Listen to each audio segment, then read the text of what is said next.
मित्रों, पुराण कथा के मंच पर आपका स्वागत है। आज हम आपको प्राचीन काल की एक कथा, कौन है भगवान कार्तिकेय, कहने जा रहे हैं। कार्तिकेय स्कंद के जन्म की यह कथा मुख्य रूप से स्कंद पुराण और शिव पुराण में वर्णित है। स्कंद पुराण स्वयं भगवान कार्तिकेय स्कंद के नाम पर है और इसमें उनके जन्म, लालन पालन और तारकासुर वध की विस्तृत कथा मिलती है। शिव पुराण में शिव पार्वती विवाह, कार्तिकेय के जन्म और उनके देवसेना के सेनापति बनने का वर्णन है। इससे पहले कि हम आज इस अद्वितीय कथा का आरंभ करें, हम आपसे आग्रह करते हैं कि कृपया आपके अपने पुराण कथा चैनल को सब्सक्राइब करें।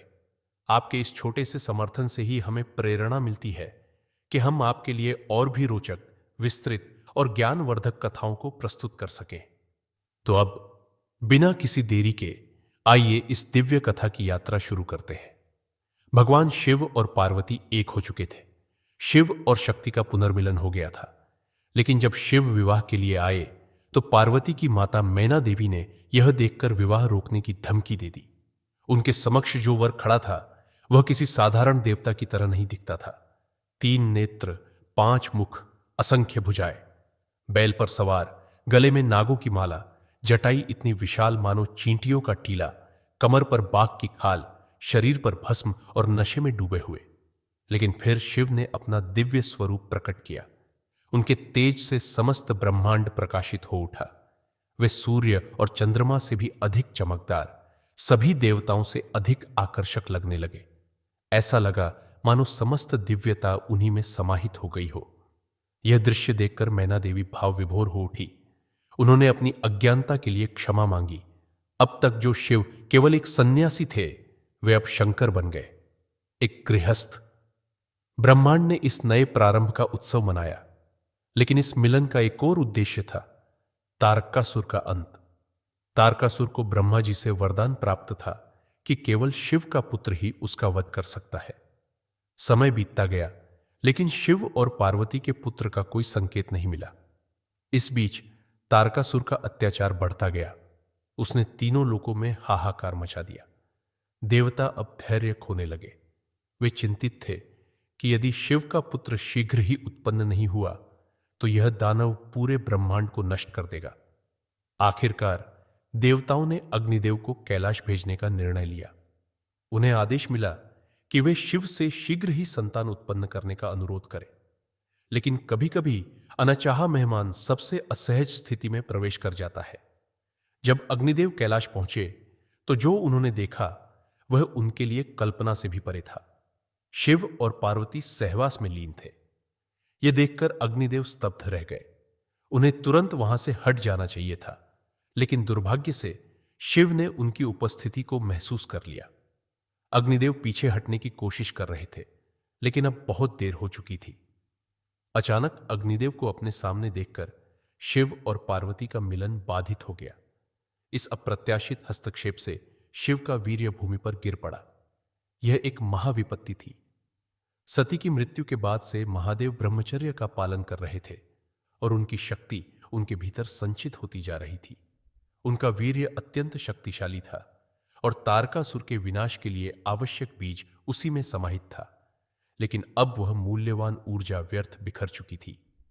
इस अनर्थ को होते देख अग्निदेव ने तत्काल एक कबूतर का रूप धारण किया और उस दिव्य ऊर्जा को अपने भीतर ग्रहण कर लिया। लेकिन शिव के वीर्य की प्रचंड ऊष्मा इतनी तीव्र थी कि स्वयं अग्निदेव भी उसे सहन नहीं कर सके। उनके भीतर एक जलन सी उठने लगी, मानो वे स्वयं ही दग्ध होने लगे हों। अब वे इस दिव्य शक्ति को कहां स्थापित करें? अग्निदेव ने इसे कुटिला नदी में प्रवाहित कर दिया।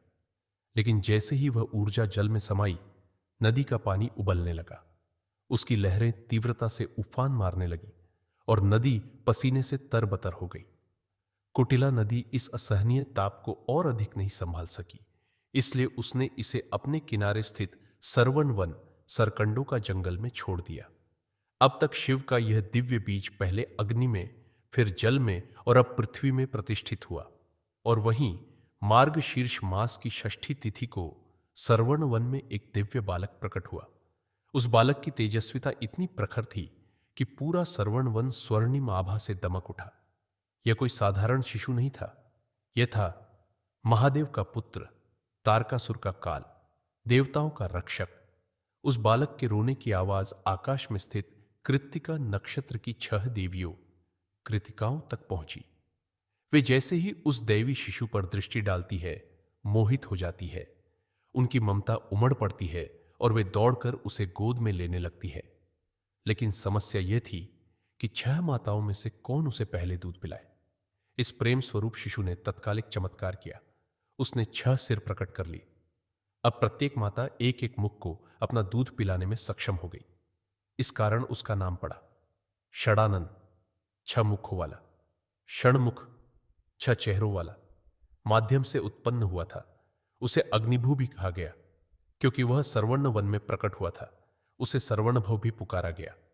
लेकिन जिस नाम से वह सबसे प्रसिद्ध हुआ वह था कार्तिकेय, क्योंकि कृत्तिका देवियों ने उसका पालन पोषण किया था। अब कार्तिकेय को पालने का दावा कई शक्तियों ने किया। अग्निदेव, जिन्होंने उसे कैलाश से ग्रहण किया था। कुटिला नदी, जिसने उसे अपनी जलधारा में धारण किया। सरवण वन, जिसने उसे अपनी धरती पर जन्म दिया। कृतिकाएं, जिन्होंने उसे दूध पिलाकर पोषित किया। इस अद्भुत समाचार के फैलते ही शिव और पार्वती को झात हुआ कि उनका पुत्र सरवण वन में प्रकट हुआ है। पार्वती तत्काल वहां पहुंची और जैसे ही उन्होंने अपने पुत्र को गोद में उठाया, उसके 6 सिर एक हो गए और वह एक तेजस्वी बालक के रूप में परिवर्तित हो गया। स्वर्ग में हर्षध्वनि गूंज उठी। सभी देवताओं ने विजय घोष किया। कार्तिकेय को महासेन, देवसेना का सेनापति, घोषित किया गया। उन्होंने मोर को अपना वाहन और मुर्गे को अपने ध्वज का प्रतीक बनाया, जो उनके युद्ध और विजय के प्रतीक थे। जन्म के केवल 7 दिनों के भीतर वे कैलाश पर्वत के शिखर पर खड़े हुए और सिंहनाद किया, तारकासुर, मैं आ रहा हूं। देवताओं ने अपने रक्षक को पाकर राहत की सांस ली। अब सृष्टि को तारकासुर के अत्याचारों से मुक्त कराने का समय आ गया था। कथा से शिक्षा। इस कथा से हमें कई महत्वपूर्ण सीख मिलती है। पहली, हर कार्य के पीछे एक दिव्य योजना होती है, भले ही वह परिस्थितियां प्रतिकूल क्यों न लगे। शिव का वीर्य 3 तत्वों अग्नि, जल और पृथ्वी से होकर गुजरा, जिससे यह स्पष्ट होता है कि सृजन कई चरणों से होकर गुजरता है। दूसरी, माता पिता केवल जन्म देने वाले ही नहीं, बल्कि वे भी होते हैं जो पालन पोषण करते हैं। कार्तिकेय को कई माताओं ने पोषित किया, जिससे माता के महत्व की पुष्टि होती है। अंततः यह कथा हमें सिखाती है कि धैर्य, संघर्ष और नियति के मेल से महान कार्य संपन्न होते हैं। मित्रों, आप सभी से निवेदन है कि आप इस कथा को अपने सभी शुभचिंतकों, मित्रों और सहकर्मियों के साथ साझा करें और उन्हें भी पुराण कथा के माध्यम से धर्म के गूढ़ रहस्यों का अनुभव साझा करें। और साथ ही हमारे प्रयास पर अपना लाइक का अंगूठा दिखाते हुए आपके अपने मंच पुराण कथा को सब्सक्राइब करें। हमारे साथ इस कथा के अंत तक जुड़े रहने के लिए आप सभी का बहुत बहुत धन्यवाद। भगवान महादेव आप सभी को प्रसन्न रखे और सदा आप पर मंगल आशीर्वाद बनाए रखे।